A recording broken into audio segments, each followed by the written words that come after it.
नमस्कार दोस्तों, मैं हूं आपका दोस्त नरसिंह कटियार एडवोकेट। आज हम बात करेंगे धारा 24 हिंदू मैरिज एक्ट और 13 हिंदू मैरिज एक्ट तलाक और तलाक के संबंध में हम बात करेंगे बातकालीन भरण पोषण।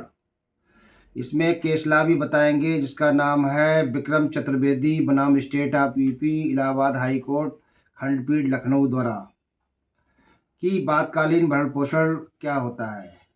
इस मामले में सेक्शन 13 का मुकदमा पति द्वारा दायर किया गया था और पत्नी द्वारा 24 हिंदू मैरिज एक्ट के अंतर्गत बातकालीन भरण पोषण दाखिल किया गया था। बातकालीन भरण पोषण का मतलब ये होता है कि दौरान मुकदमा जब तक निस्तारण ना हो जाए, अधिवक्ता वे है उसके जो खर्चे हैं, अंतरिम भरण पोषण है, वो दिलवाए जाएं।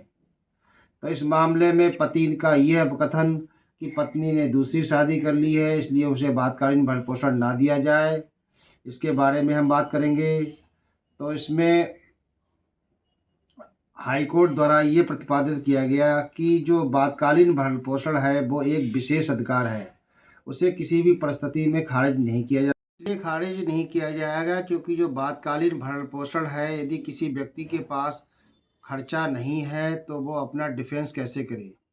क्योंकि जो मूल याचिका होती है, चाहे वो नौकी हो, बुलाने का मुकदमा हो या तलाक का मुकदमा हो, उसके संबंध में ये दी जाती है।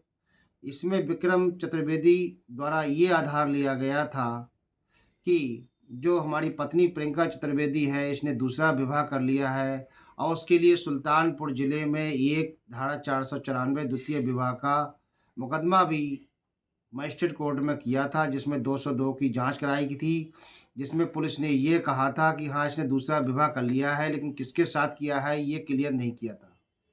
लेकिन जो हमारा परिवार न्यायालय है, उसने इस आधार को नहीं माना और इसमें जो बातकालीन भरण पोषण है उसे अलाउ कर दिया और उसमें 3000 रुपये भरण पोषण बांधा गया और 2000 रुपये बातकालीन भरण पोषण दिए गए, जो कि विक्रम चतुर्वेदी के लिए ये कहा गया था कि वो दिल्ली में प्राइवेट कंपनी में कार्य करता है और 50,000 रुपये महीना कमाता है।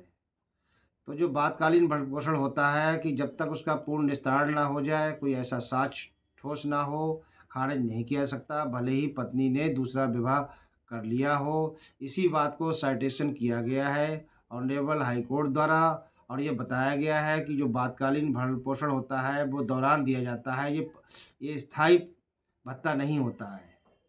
क्योंकि याचिका जो होती है उसका निस्तारण के लिए ये बातकालीन भरण पोषण बहुत आवश्यक होता है। क्योंकि अगर पत्नी अपना डिफेंस नहीं कर पाएगी तो कोर्ट उसे बिना सुने एक पक्षीय कार्रवाई की रिलीफ नहीं देती है, एक पक्षीय कार्रवाई भी निरस्त कर देती है।